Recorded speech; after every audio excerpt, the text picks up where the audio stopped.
મનભાઈ તમારા ધ્યાન ઉપર એક વાત મૂકવી છે. જો આ વિષયમાં જે બનાવ બન્યો ને ત્યારે તમે એના સાક્ષી છો. એ ઘરે 63 ડોઝ છૂટા થાય જ નહીં. સાંભળો, આપણે કઈ રીતે બધું કરાવરાયું છે ને બધું માંડવાળ કરાવ્યું છે ને એ હવે હું આ જાણું છું. એમાં અહીંયા ગૃહમંત્રી અને મુખ્યમંત્રી જાણે છે. એટલે ત્યારે તમારે વાત થઈ કે તમારો આભાર એમ. જો આપણે આવું કાયમ ખટપટનું ચાલુ રાખવાનું હોય ને તો વિકાસના કામ માટે અસર થશે. અને કોઈ આંબો સરકારની સામે ધૂળ ઉડાડવાથી કોઈ કાંઈ કેસ કોળી ઉપરથી પાછા ખેંચાય જાય એવું માનતા નહીં.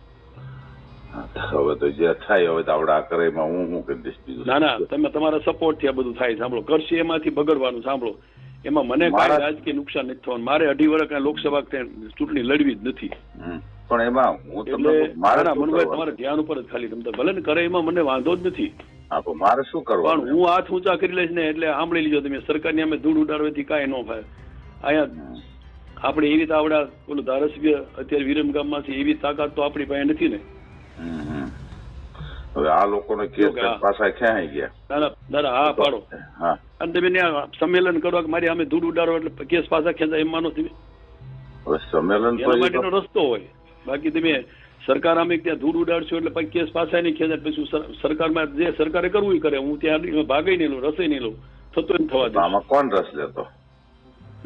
લેવાના હોય બીજા મંત્રી તરીકે સાહેબ તમારી જવાબદારી હોય કે ભાઈ મારી જવાબદારી તમે મારી સામે ધૂળ ઉડાડો બધા અને પાછા જવાબદારી મંત્રી છે નહીં હોય. જેમ તમારી સામે મનુભાઈ છૂટા થયા હોય ને તો અમે તમને કીધું એટલા માટે જામીન મળ્યા હતા. એમાં બધું થાય. તમારી સામે કોણ ધૂળ ઉડાડે છે મને કયો? તમારું કોણ? ઓલો ભાઈ શું નામ છે? મોકલો ને શું કરો તમે? હવે મોકલો જે કરતો હું એને જાતો નહીં. ના ના, તમે બધા ધાર્ય જ કરો છો. તમારે ધ્યાન ઉપર ધ્યાન ઉપર મૂકવું છે. ધૂળ ઉડાડો ફાયદો નહીં થાય. કેસ એમ ક્યાંય પાછા ક્યાંય છે નહીં. આ તો બીજા છોકરાઓ અંદર કોલેજના થોડાક છે ને એટલે હું અંદર રસ લઉં છું કે આને છોકરાઓ એનું કેરિયર ન બગડે ને એટલે આમાંથી આપણે રસ્તો કઢાવવો જોઈએ. તો ધૂળ ઉડાડશે હું એમાંય નહીં લઉં.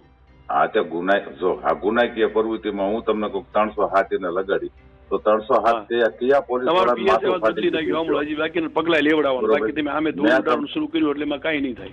હું તો રસ નહીં લઉં. ભલે તમે મથી લેજો બધા મથોમાં હું વિરોધ નહીં કરું પણ હું ક્યાંય હાથ નહીં અડાડું.